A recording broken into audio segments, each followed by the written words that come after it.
December 20th, 1943. A crippled American bomber limps through German airspace, bleeding fuel and barely staying airborne. A German fighter pilot pulls alongside, ready to deliver the killing blow. But what happens next defies every rule of warfare and would remain a secret for over 40 years. This is the story of an enemy who became a guardian angel. The B-17 bomber, Ye Old Pub, had just survived hell over Bremen, Germany. 21-year-old Lieutenant Charlie Brown and his crew were on their first mission, and it was going catastrophically wrong. Anti-aircraft fire had shredded their bomber. The nose cone was blown off. The tail gunner was dead. The entire crew was wounded or frostbitten. Half their guns were destroyed. One engine was dead, another failing. The oxygen system had failed. Charlie Brown himself had been hit by shrapnel and was drifting in and out of consciousness.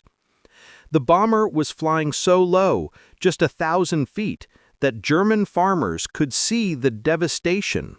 They were sitting ducks. Any German fighter pilot who spotted them would earn an easy kill and a guaranteed medal. And that's exactly what was about to happen. Oberleutnant Franz Stigler was a German ace with 27 confirmed kills. He needed just one more enemy aircraft to earn the Knight's Cross, Nazi Germany's highest military honor. He had just rearmed and refueled at Oldenburg Air Base when he saw the crippled B-17 struggling across the sky. This was the easiest kill he'd ever get. Stigler pushed his Messerschmitt Bf-109 to full throttle and closed in for the kill. As he approached from behind, his finger moved to the trigger. But then he saw something that made him freeze. Through the gaps in the fuselage, he could see straight through the bomber.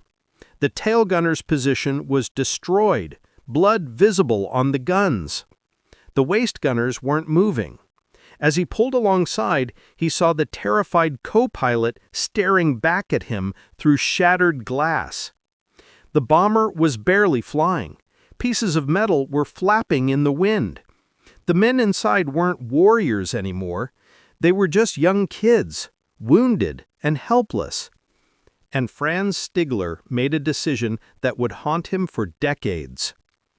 Instead of firing, Stigler pulled his fighter alongside the American bomber. He looked directly at Charlie Brown and locked eyes with him. Then he did something absolutely insane. He began escorting the bomber.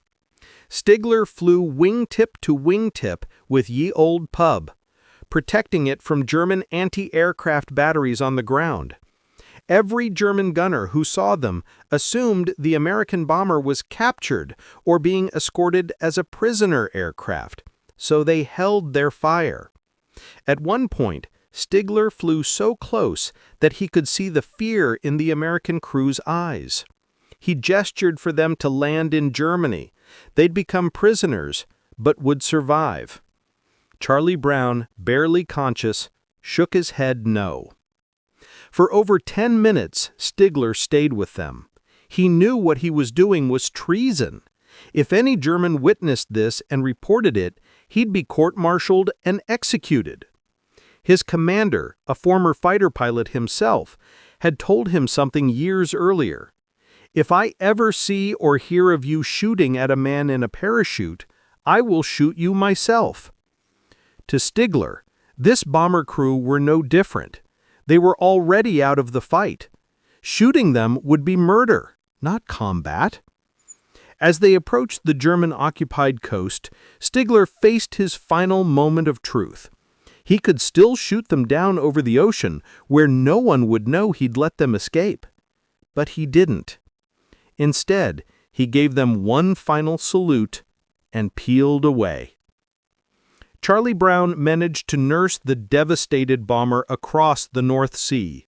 Against all odds, Ye Old Pub made it back to England. The crew survived. But when they landed, intelligence officers interrogated them extensively about the German pilot. Their story seemed impossible. An enemy fighter pilot protecting them? It had to be a trick or a hallucination from oxygen deprivation. Charlie Brown was ordered never to speak about the incident again. If the story got out, Allied command worried it might make bomber crews hesitate in combat, thinking enemy pilots might show mercy. In war, mercy was a weakness they couldn't afford. So Charlie Brown buried the memory for 40 years. Franz Stigler, meanwhile, returned to base and said nothing. He never filed a combat report. He never mentioned the encounter. He knew that what he had done, letting an enemy bomber escape, was a court-martial offense, punishable by death. After the war, Stigler immigrated to Canada, became a successful businessman, and tried to forget about the war entirely. But Charlie Brown never forgot. In 1986, nearly half a century after that December day, Brown began searching for the German pilot who had saved his life. He placed ads in combat pilot newsletters. He attended veteran reunions. He wrote letters to aviation magazines. It seemed hopeless. He didn't know the pilot's name, didn't know if he'd survived the war, didn't even know if the whole thing had really happened the way he remembered it. But then, in 1990, a letter arrived from Canada. I was the pilot of the Messerschmitt.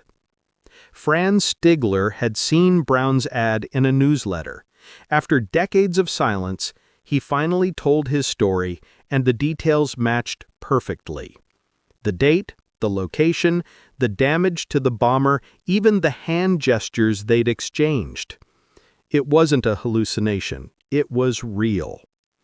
The two men arranged to meet in Seattle. When they saw each other for the first time since that day over Germany, they embraced like brothers. Brown and Stigler became inseparable friends for the rest of their lives. They gave joint interviews, appeared at aviation museums together, and their families became close. Stigler finally explained his decision. I didn't have time to think about it. I just knew I couldn't shoot them down. They were helpless. He revealed that his commander's words had stayed with him throughout the war. Honor is everything. Even in the middle of history's deadliest conflict, even when following orders, even when a medal was at stake, there were lines that shouldn't be crossed. Charlie Brown asked him once, "Why did you risk your life for us?" Stigler replied simply, "You were defenseless. It would have been murder, not war." Both men died in 2008, within months of each other, their friendship having lasted nearly 2 decades. The story of Charlie Brown and Franz Stigler remained classified and unknown for half a century. It's a story that never should have happened, an impossible moment of humanity in the middle of inhumane warfare. Stigler gave up his Knight's Cross, risked execution, and betrayed his orders, all to save the lives of 9 enemy airmen he'd never met.